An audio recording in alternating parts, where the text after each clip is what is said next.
지금 여러분께서는 YTN 해직기자 노정면이 진행하는 국민TV 라디오 노정면의 뉴스바를 듣고 계십니다. 네, 노무현 전 대통령의 친형인 노건평 씨 계좌에서 뭉칫돈이 발견됐다는 검찰발 보도가 지난해 있었습니다. 검찰 고위 인사가 직접 말한 것이 보도된 것이었지만 결국 오보로 드러났습니다. 노무현 전 대통령과 그 주변 인사들에 대한 오보는 이것 말고도 수두룩합니다. 오보의 역사. 오늘은 이른바 노무현 오보들을 되새겨 보도록 하겠습니다. 기자협회보 장우성 기자 나오셨습니다. 안녕하세요. 네, 안녕하세요.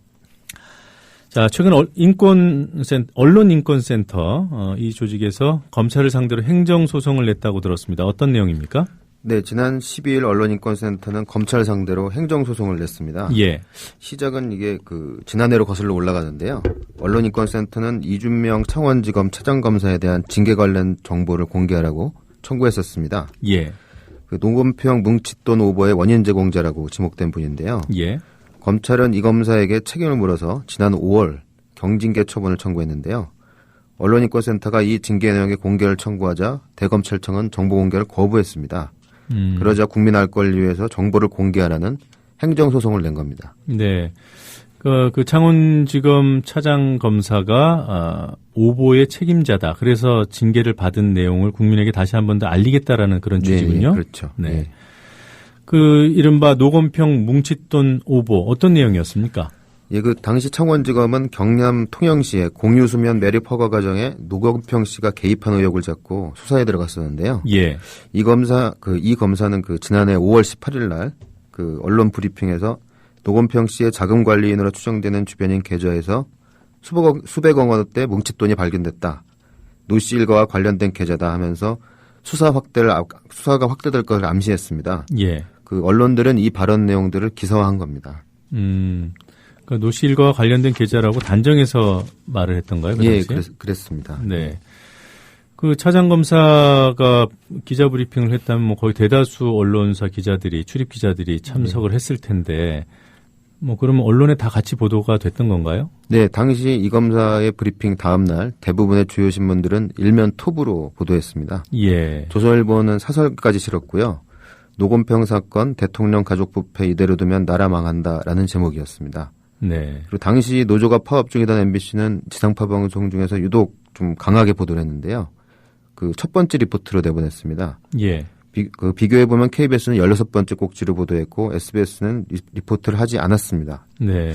하지만 3일 후에 검찰은 이 계좌의 혐의 관련성을 부인하고 결국 공소 제기 내용에도 포함되지 않았습니다. 결과적으로 무더기 오보 사태가 나게 된 겁니다. 네. 자, 이 언론의 오보, 일단은 오보 책임을 떠나서 언론들이 차장검사의 말을 단순히 인용해서 보도를 한 겁니까? 아니면은 확인된 듯이 보도를 한 겁니까? 가장 큰 문제는 검찰이 혐의 관련 연관성을 확인한 게 아니라 수사 기획 단계에서 흘린 말을 단정해서 받았었다는 데 있다고 볼 수 있겠습니다. 네. 단순 인용에도 그치지 않고 사실상 권력형 비리로 확대 재생산을 한 거죠. 네. 그래서 기사를 보면은 노건평 씨가 고향 후배한테 이렇게 큰 조를 받고 있는 사진을 같이 싣기도 했고요. 그런 사진을 실은 언론이 어디죠? 이거는 동아일보로 알고 있습니다. 네. 예. 조금 전에 말씀하셨던 조선일보 사설 제목이 뭐였습니까? 노건평 사건 대통령 가족 부패 이대로 두면 나라 망한다라는 제목이었습니다. 그럼 사실이라고 단정하고 쓴 사설이겠군요. 예. 네. 자, 이건 노무현 전 대통령과 그 주변 인물들에 대한 오보 사례는 워낙 많아서 왜 이렇게 이 부분에 집중이 되나 그런 의구심까지 있는데요. 대표적인 오보 사례들 하나하나 살펴보도록 하죠. 네, 노무현 대통령이 서거하기 2달 전인 3월 26일 문화일보 일면 기사입니다. 예. 이호철 전 민정수석과 정윤재 전 의전비서관, 노무현 대통령의 측근이죠. 네.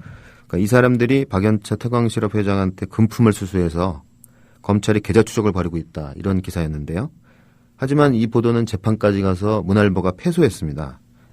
재판부는 일단 문화일보가 정보원의 말만 믿고 예. 별단 확인하지 않고 썼다고 이제 봤고요. 그리고 검찰이 이들이 금품을 수수한 정황을 포착하거나 내사한 사실이 없어서 허위 사실이라고 판단을 했습니다.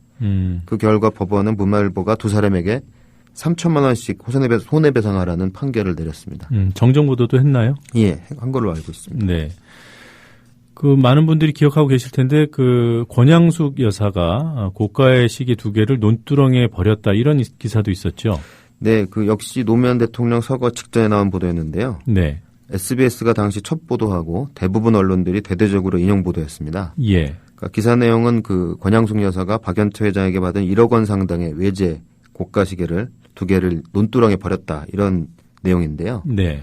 이 때문에 네티즌들 사이에서도 상당히 좀 조롱거리가 됐고요. 그리고 지금까지도 기정사실화되고 있는 측면이 있습니다. 네. 하지만 당시에 검찰은 이 보도가 나간 뒤에 왜 이런 보도가 나가는지 모르겠다. 네. 자신들도 피해자다 이렇게 항변을 했고요. 이때 유명한 나쁜 빨대라는 말도 나옵니다. 그러니까 빨대라는 말은 기자들이 쓰는 은어인데요. 네. 그 내부 정보를 흘려주는 취재원들을 말하는 거죠. 네. 네. 검찰 당시 주장은 검찰 내의 나쁜 빨대가 확인 안 된 사실을 언론에 흘렸다 이런 내용이었습니다. 네. 그 노무현 대통령 측도 논두렁에 버렸다는 식의 말은 한 적이 없다고 상당히 좀 억울해했던 걸로 알고 있습니다. 네. 자, 이런 오보들 보면은 다 이제 검찰발 기사라는 데 있어요. 네. 왜 그런 겁니까? 그 검찰과 언론 둘 다 문제가 있다고 볼 수 있습니다. 우리나라는 기소독점주의를 채택하고 있는 국가인데요. 검찰이 수사와 기소권을 다 가지고 있는 나라는 세계적으로 드뭅니다. 예. 그만큼 고급 정보를 검찰이 독점을 하고 있는 셈이죠. 그러니까 검찰은 이 정보를 토대로 해서 언론 플레이를 해서 수사 여론을 조절하고 피의자를 압박할 수도 있고요. 네. 그리고 언론과의 관계를 조절하는 지렛대로 삼을 수도 있습니다. 그리고 또 언론은 유일한 정보원인 검찰의 입을 쳐다보지 않을 수가 없는데요. 노무현 대통령 수사 같은 큰 사안에서는 언론사 사이의 경쟁도 굉장히 치열하죠. 예.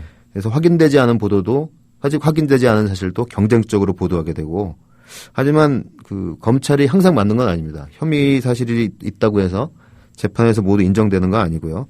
그 결과적으로 항상 큰 오보의 위험성이 있다고 볼 수 있습니다. 네. 문제는 뭐 오보의 정황이 뚜렷한데 사실관계가 확인 안 되는 경우도 많아요. 네. 인용을 제대로 안 하기 때문에 네네. 뭐 소식통 관계자, 네. 뭐 당국자 이렇게 얘기하잖아요. 네네. 그건 오보로 상황이 흘러가는 결과를 보면 오보가 맞는 것 같은데 그 언론사에 오보의 책임을 지울 수 없는 경우들이 꽤 많은 것 같더라고요. 예, 그렇죠. 그 취재원을 일단 보호 측면에서라도 기자들은 자세하게 쓰지 않는 게 좀 관행처럼 우리나라에 돼 있습니다. 예. 하지만 뉴욕타임즈 같은 곳에서는 그 유명 언론 같은 데서는 반드시 실명으로 쓴다는 것이 기본적으로 원칙으로 되어 있고요. 네. 그 비실명 그 코멘트가 2개 이상 못 들어가게 해놓은 걸로 알고 있습니다. 네.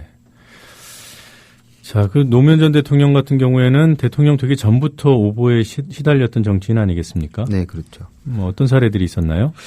예, 노무현 대통령은 초선 의원 시절부터 청문회 스타로 각광받았었는데요. 네. 언론과의 악연은 당시부터 시작됐습니다. 그러니까 노무현 대통령은 언론에 대해 상당히 비타협적인 자세로 좀 유명했는데요.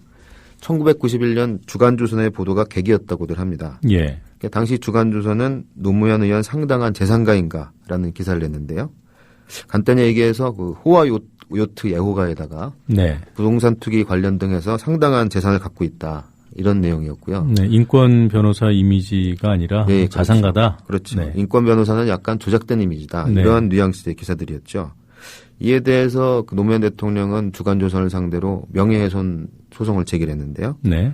법원은 당시 그 보도 내용이 일부 사실이 아니거나 혹은 일부는 과장됐다고 해서 2천만 원을 배상하라고 판결했었습니다. 예. 이 기사가 나중에도 문제가 되지 않았나요? 예, 손해배상 판결 후에 그 양측은 화해해서 1심에서 재판이 끝났는데요. 네.